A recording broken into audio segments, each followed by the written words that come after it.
Praise lord. మరి ఈ November నెల వాగ్దానమును కూడా మనము ధ్యానం చేసుకుందాం. ఆదికాండము 15వ అధ్యాయము 1వ వచనములో, భయపడకము, నేను నీకు కేడెము, నీ బహుమానము అత్యధికమగునని. దయచేసి ప్రార్థన చేసుకుందాం. పరిశుద్ధ కృప కలిగిన మా తండ్రి, ఈ మాటను మీరు దీవించండి. వింటున్న ప్రతి బిడ్డ జీవితంలో మీరు సంపూర్ణంగా నెరవేర్చండి, ఆశీర్వదించండి. యేసుక్రీస్తు నామములో తండ్రి, ఆమేన్. దయచేసి ఈ మాటను మనము మరొకసారి కూడా చూద్దాం. భయపడకము, నేను నీకు కేడెము, నీ బహుమానము అత్యధికమగును. ఈ మాట మనకు బాగా తెలిసిన మాటే ఉండొచ్చు. అయితే ఈ నెల దేవుడు మనందరితో మాట్లాడుతున్న మాట ఏంటంటే, భయపడొద్దు అంటున్నాడు.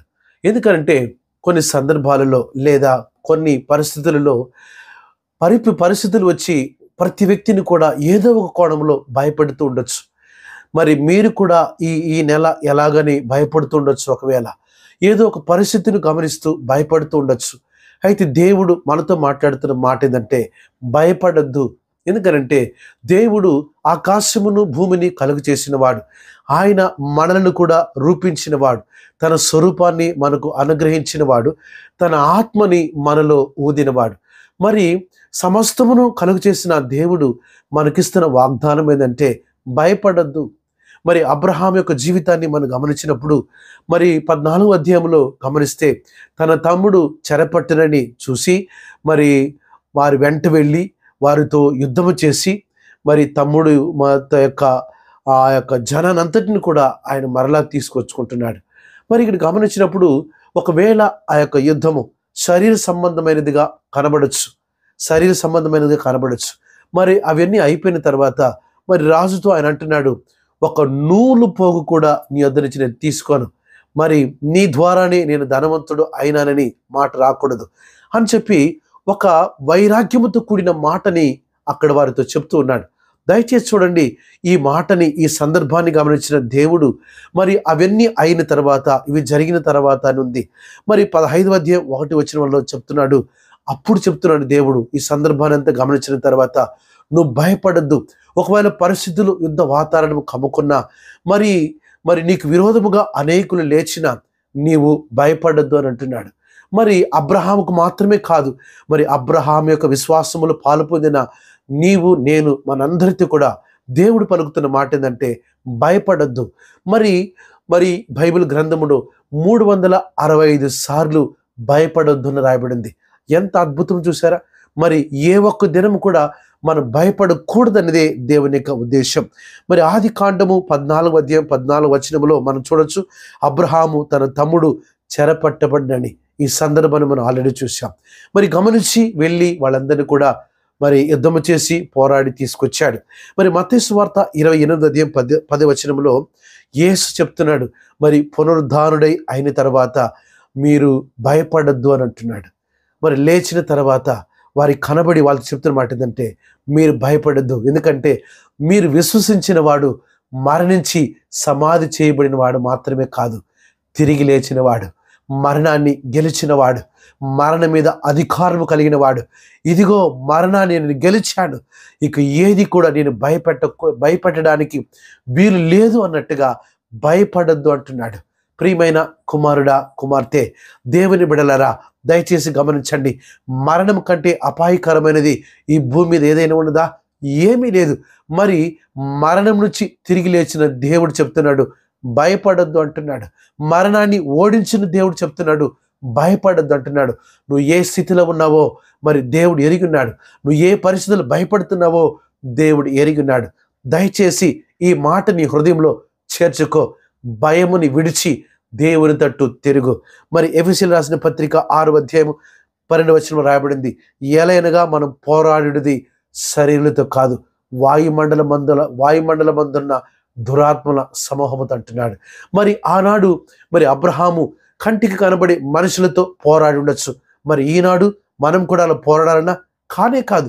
మరి మనం పోరాడేది శరీరులతో కాదు, మన యుద్ధోపకరణము శరీర సంబంధమైనది కాదని రాయబడింది. కాబట్టి వాయుమండలం మనతో పోరాడుతున్నప్పటికీ మరి జయము మనకే. ఎందుకంటే మనం యేసు యొక్క రక్తముతో కడగబడ్డాము కనుక, యేసు యొక్క ఆత్మని ధరించినాము కనుక, నిశ్చయముగా దేవుని యందు విశ్వాసం ఉంచిన ఎడల నీకు నాకు జయమే. హల్లెలూయా. దేవుని యొక్క మాట చెప్తుంది, మరల కూడా భయపడద్దు మొట్టమొదట. రెండవది అబ్రహాముతో చెప్తున్నాడు, నేను నీకు కేడెము. ఏంటి కేడెము? ఇది మనకు బాగా తెలిసిన మాటే. మరి ఒక సైనికుడు యుద్ధానికి వెళ్ళినప్పుడు ఒక చేతిలో ఖడ్గము, ఒక చేతిలో మరి ఆ డాలు, ఆ కేడెం ఉంటుంది. వాళ్ళు ఆ ఎదుటి వ్యక్తి సైనికుడు యుద్ధం చేసినప్పుడు లేదా తన మీద దాడి చేసినప్పుడు దాన్ని అడ్డుకోవడానికి మరి ఈ చేతిలో కేడెం అనేది ఉంటుంది. మరి అలాగే ఇక్కడ మనందరము కూడా ఒకవేళ మరి మన చేతులు అలాంటిది భౌతికపరమైన కేడెం మన చేతుల్లో లేకపోవచ్చు, కానీ దేవుని యొక్క మాట చెప్తుంది, నేనే నీకు కేడెం. మరి నీకు విరోధముగా రూపించబడిన ఎటువంటి ఆయుధం నీకు నేరుగా వచ్చిన వాటి నేను ఆర్పుతాను, అవి నీ మీద పని చేయకుండా అడ్డుకుంటానంటున్నాడు. ప్రియమైన దేవుని బిడ్డలారా, దయచేసి ఆలోచన చేద్దాం. ఎందుకనంటే ఆకాశమును భూమిని కలుగజేసిన దేవుని మనము ఆశ్రయించాము గనక, ఆయన యొక్క రక్తమును ఆశ్రయించాము గనక, యేసుక్రీస్తు నామమునందు విశ్వాసముంచాము గనక, ఆ నామమే మనకు అద్భుతమైన కవచం, ఆయన నామమే అద్భుతమైన ఒక కోట మనకు దేవుడు దయచేసినాడు. అందుకని చూడండి, కీర్తన గ్రంథం 91వ అధ్యాయం 1-4 వచనములో, ఆయన తన రెక్కలతో నిన్ను కప్పును, తన రెక్కల కింద నీకు ఆశ్రయము కలుగును, ఆయన సత్యము కేడిమును ఢాలమునై ఉన్నది. నీవు నేను ఒకవేళ భౌతికపరమైన శరీరము మరి శరీరానుసారం మనము ఆశ్రయించలేదు ఇప్పుడు. అయితే ఒకటి మనం ఏం చేస్తున్నామంటే ఆయన సత్యాన్ని ఆశ్రయించాం, ఆయన సత్యము కొరకు పోరాడుతున్నాం, ఆయన సత్యములు నిలబడట కొరకు పోరాడుతున్నాం. మరి ఆ సత్యాన్ని ఆశ్రయించిన మన కొరకు దేవుడు ఇచ్చిన కేడమంటే ఆయన సత్యమే మనకు కేడెముగా ఉన్నది, ఆయన సత్యమే మనకు డాలుగా ఉన్నది. దయచేసి మనం ఆలకించుదాం. అందుకని ఎఫెసీయులకు రాసిన పత్రిక 6వ అధ్యాయం 16వ వచనములో, విశ్వాసము అను డాలు పట్టుకొనండి, విశ్వాసమును డాలు పట్టుకోండి, అప్పుడు మీరు దుష్టుని బాణములన్నిటినీ ఆర్పుటకు శక్తిమంతులగుదురు అని రాయబడింది. ఎందుకనంటే విశ్వాసము లేకుండా దేవునికి ఇష్టలై ఉండట అసాధ్యము. శత్రువు ఒకవేళ నీ మీద బాణము వీస్తూ ఉండొచ్చు, నీవు కృంగినట్టుగా అనిపిస్తుండొచ్చు. అయితే దేవుడు మనతో మాట్లాడుతున్న మాట ఏంటంటే, నేను అబ్రహాముకు మాత్రమే కాదు, నేను నీకు కూడా కేడెమే. ఎందుకంటే సత్యమును నేను నీకు కేడెముగా ఢాలుగా ఉంచాను. సత్యాన్ని ఆశ్రయించే ప్రతి బిడ్డని కాపాడేది, ప్రతి బిడ్డని నిలబెట్టేది, ప్రతి బిడ్డని ఒక ఉన్నతమైన స్థానంలోకి తీసుకెళ్ళేది ఆ సత్యమే. ఏ సత్యాన్ని నువ్వు ఆశ్రయించావో, ఏ సత్యాన్ని నమ్ముకున్నావో, ఏ సత్యము కొరకు నీవు నింద అనుభవిస్తున్నావో, ఏ సత్యము కొరకు నీవు నడికట్టు కట్టుకున్నావో, ఆ సత్యమే నిన్ను కాపాడుతుంది, ఆ సత్యమే నేను నిలబెడుతుంది, ఆ సత్యమే నేను ఉన్నతమైన స్థానంలోకి తీసుకెళ్తుంది. ప్రియమైన దేవుని కుమారుడా, కుమార్తె, భయపడద్దు. దేవుని యొక్క మాట అబ్రహాముతో మాత్రమే కాదు, సత్యాన్ని ఆశ్రయించిన మనతో కూడా చెప్తున్న మాట అంతే, నేనే నీకు కేడెము. ఒకవేళ దేవుడు మనకు కనబడకపోవచ్చు, ఎందుకంటే దేవుని యొక్క మాట ఇలాగ చెప్తుంది, ఆదియందు వాక్యం ఉండెను, వాక్యము దేవుని యొద్ద ఉండెను, వాక్యమే దేవుడే ఉండెను. వాక్యమును ఆశ్రయించిన ప్రియమైన కుమారుడ, కుమార్తె, ఆ వాక్యమే చెప్తుంది ఏంటంటే వాక్యమే దేవుడే ఉండినని. మరి ఆ వాక్యాన్ని మనం ఆశ్రయించాము గనుక ఆ వాక్యమే మనకు కేడెముగా, ఆ వాక్యమే మనకు అద్భుతమైన రక్షణగా, ఆ వాక్యమే మన సంఖ్యలను తెంచేదిగా మనకు తోడ్పడను గాక. దయచేసి మరి 3 విషయాన్ని మనం గమనించినప్పుడు మరి ఆయన అంటున్నాడు, నీ బహుమానము అత్యధిక మగును అంటున్నాడు. అబ్రహామును చూసి నీ బహుమానము అత్యధిక మగును అంటున్నాడు. అవును ప్రియమైన వాళ్ళారా, మరి ఆనాడు అబ్రహాము మరి దేవుడు చెప్పినవన్నీ కూడా చేశాడు. ఏం చేశాడు? తన ఊరు, తన ప్రజలను విడిచిపెట్టమంటే ప్రజలు విడిచిపెట్టాడు, ఊరు విడిచిపెట్టమంటే ఊరు విడిచిపెట్టాడు. మరి ఎన్నో కష్టాలు, కరువును ఎదుర్కొన్నాడు. మరి తన యొక్క భార్యని రాజు తీసుకెళ్ళిపోయాడు. ఇలాంటి ఎన్నో దుఃఖాలు.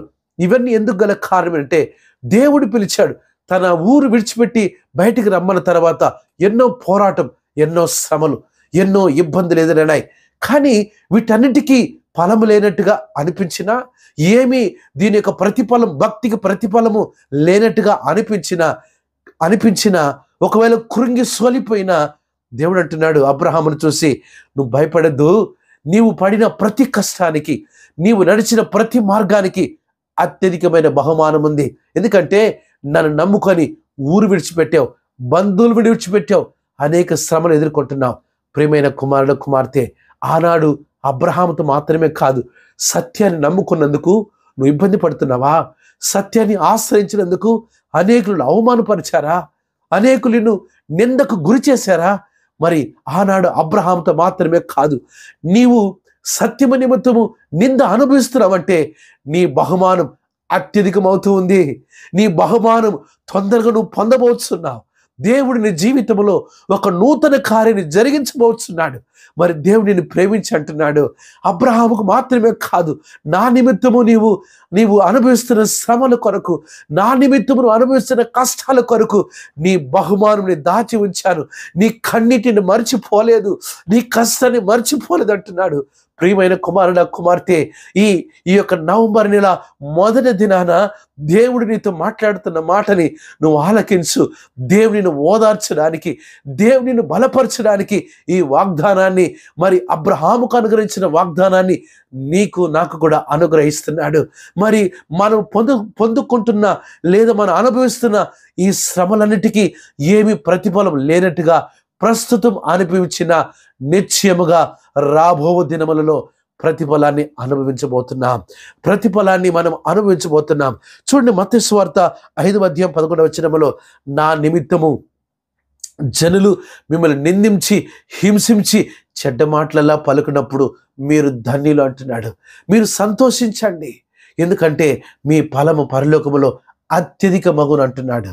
ప్రియమైన వారలారా, ఒకవేళ సత్యము కొరకు మనం అనేక ఇబ్బందులు పడినా, సత్యము కొరకు అనేక కష్టం పడినా, ఒకవేళ ప్రతిఫలం ఇప్పుడు కనబడకపోయినా నిశ్చయముగా అత్యధికమైన బహుమానాన్ని దేవుడు దాచి ఉంచాడు. అత్యధికమైన బహుమానాన్ని దాచి ఉంచాడు. ఒకవేళ సత్యాన్ని ఆశ్రయించినందుకు నువ్వు కృషించిపోతున్నావా? సత్యాన్ని ఆశ్రయించినందుకు భౌతికపరమైన నీ శరీరము కృంగిపోతుందా? భౌతికపరమైన శరీరము అవమానం అనిపిస్తున్నావా? నీవు కృంగిపోవద్దు. నిశ్చయముగా వీటన్నిటికీ బహుమానం ఉంది. మనం గమనించగలిగితే యోహాను సువార్త 12:24 దేవుడు అంటున్నాడు, గోధుమ గింజ భూమిలో పడి అది చావకుండిన ఎడల అది ఒంటిగానే ఉంటుంది, అది సచ్చిని ఎడల విస్తారముగా ఫలించినట్టున్నాడు. అవును, మరి ఇన్ని కష్టాలు ఎందుకు? ఇన్ని దుఃఖం ఎందుకు? ఎందుకనంటే మనం ఒంటిగా ఫలము లేని వారంగా ఉండడము మన తండ్రికి ఇష్టము లేదు. నీవు ఒక ఫలం లేని వ్యక్తిగా ఉండడము దేవునికి ఇష్టము లేదు. అందుకని మనల్ని దేవుడు మరి ఇరుకైన మార్గానికి అప్పగించి, మరి కష్టానికి అప్పగించి, ఆ కష్టానికి తగిన ప్రతిఫలాన్ని కూడా దేవుడే అనుగ్రహించబోతున్నాడు. దేవుడే అనుగ్రహించబోతున్నాడు. దయచేసి మన ఒక సాక్ష్యాన్ని మనం విందాం. మీరు కూడా అనేక సార్లు మీరు వినుండొచ్చు. ఒకవేళ మరి బ్లాండినా అనబడిన ఒక సహోదరి 16 సంవత్సరాలు, మరి ఆమె క్రీస్తు శకం 177 సంవత్సరంలో లాయన్స్ అనే పట్టణంలో ఆమె యేసుక్రీస్తుని అంగీకరించింది. మరి ఆ పట్టణాన్ని పాలిస్తున్న ఆ క్రూరుడు అతను ఏం చేశాడంటే అక్కడ క్రీస్తుని అంగీకరించిన వారందరూ కూడా క్రూరంగా చంపుతూ ఉన్నాడు. మరి అలాంటి సందర్భంలో బ్లాండెడ్ కూడా అతని చేతికి దొరికింది. మరి దొరికిన తర్వాత మరి తీసుకెళ్ళి 2 మాటలు అతనిని ఆమెను అడిగాడు. ఏమని అడిగాడంటే, నీవు మరి యేసుని దేవుడు కాదు అని ఒప్పుకో, రెండవది నీకు సత్యమును బోధిస్తున్న ఆమె తప్పు అని ఒప్పుకో అని ఆ 2 విషయాల కొరకు చాలా హింసించారు. హింసించి మరి ఆ పట్టణంలో మరి అక్కడ మరి ఆ యొక్క స్టేడియం, ఆ పట్టణంలో స్టేడియంకి అందరిని పిలిచారు. ఇంచుమించు 25,000 మందిని పిలిచారు. పిలిచి అక్కడ బ్లాండినాని మేము విచిత్రంగా చంపబోతున్నాం, అందరూ రండి అని చెప్పారు. అందరూ అక్కడికి వచ్చారు. వచ్చిన తర్వాత మధ్యలో ఒక స్తంభానికి మరి కట్టి మరి ఆకలితో ఉన్న సింహాన్ని విడిచారు. ఆ సింహం పరిగెత్తుకు వచ్చి ఆమెను ఏమి చేయకుండా అలాగ పడుకున్నది. అన్ని పడుకున్నాయి. ఆ తర్వాత ఇలా కాదు అని చెప్పి వెంటనే ఆమెను విప్పి మరి ఒక ఇనుప చేరేసి కింద వాటిని బాగా కాల్చి అది ఎరుపుగా మారిన తర్వాత దాని మీద ఆమెను కూర్చోబెట్టారు. కూర్చోబెట్టి ఆమె అలాగ వేడికి అలా అరుస్తున్నప్పుడు ఒక ఎద్దుని విడిచినప్పుడు ఆ ఎద్దు క్రుమ్మి ఆమెను పైకి లేపగా ఆ మంటలు పడి చనిపోయింది. ఈ సాక్ష్యాన్ని మరి దైవజనులు ఎడ్వర్డ్ విలియమ్స్ గారు మరి చాలామంది సేవకులు యూట్యూబ్లో పెట్టినారు, దయచేసి చూడండి. మరి ఈ సాక్ష్యాన్ని మరి చూసిన వాళ్ళందరూ కూడా మరి ఆమె కళ్ళెదురుగానే అందరికి ముందు చనిపోయింది. ఎందుకు తెలుసా? యేసు ప్రభు నిజమైన దేవుడు అని చెప్పినందుకు, యేసు ప్రభువే దేవుడని మరి ఆమె ఒప్పుకున్నందుకు అందరికి ముందు సజీవంగా చనిపోయింది. అయితే 2 నిమిషాల తర్వాత స్టేడియంలో ఉన్న వారందరూ కూడా లేచి నిలిచి యేసే నిజమైన దేవుడని ఏకకంఠస్వరముగా చెప్పారు, ఏకకంఠస్వరముగా అంగీకరించారు. బ్లాండీనా భౌతిక శరీరం చనిపోయి ఉండొచ్చు, కానీ 25,000 మందిలో ఆమె ఉజ్జీవాన్ని కలిగించింది. ఆమె మరణించి 25,000 మందిని బ్రతికించగలిగింది. ప్రియమైన కుమారుడు కుమార్తె, శ్రమ మనల్ని చంపడానికి, భౌతిక పరంగా ఇరుకు పెట్టడానికి అనిపించవచ్చు. ఒకవేళ అది మనకు కష్టంగా అనిపించవచ్చు, కానీ దేవుని యొక్క ఉద్దేశంలో చూస్తే నిన్ను ఫలభరితులుగా మార్చడానికి, నీకు అత్యధికమైన బహుమానం ఇవ్వడానికే దేవుడు అనుమతించాడని గుర్తించుకో. ప్రియమైన కుమారుడ కుమార్తె, ఈ మాటని వింటున్న నీవు మరి కష్టాన్ని చూసి కృంగిపోతున్నావా? కృంగిపోవద్దు, ఈ మాటని చేర్చుకో. మరొకసారి కూడా చదువుతాను. భయపడకము, నేను నీకు కేడెము, నీ బహుమానము అత్యధిక మగునని దేవుడు వాగ్దానం ఇచ్చాడే. వాగ్దానం ఇచ్చిన దేవుడు నెరవేర్చడా? మరి నెరవేర్చబో దేవుని కొరకు ఆయన సన్నిధిలో మనం చేరి, ప్రభువా మరి నేను భయపడను, ఎందుకనంటే నీవే నాకు కేడెం. అంత మాత్రమే కాదు, నేను పడే ప్రతి కష్టానికి నీ చేతిలో అత్యధికమైన బహుమానం నాకుంది, నేను భయపడనయ్యా, నీ వాగ్దానాన్ని నేను నమ్ముతానని దయచేసి ప్రార్థన చేసుకుందాం. పరిశుద్ధుడా, కృప కలిగిన మా తండ్రి, ప్రభువా మరి ఈ నవంబర్ నెల మొదటి దినాన ఈ మాటలు వింటున్న ప్రతి బిడ్డను కూడా ఏ భయములో ఉన్నారో వారిని మీరు ఆదరించండి. ప్రభువా ప్రతి బిడ్డను కూడా మీరు శత్రువు తీసుకొస్తున్న ప్రతి ఆయుధాన్ని నిర్మూలపరిచి ప్రతి బిడ్డకు కేడెముగా, ప్రతి బిడ్డకు అద్భుతమైన ప్రతిఫలాన్ని మీరు దయచేయండి. ఆశీర్వదించండి, దీవించండి. యేసుక్రీస్తు నామములో సమర్పించి వేడుకుంటున్నాం తండ్రి, ఆమెన్. God bless you. దేవుడి మిమ్మల్ని దీవించును గాక. ఆమెన్.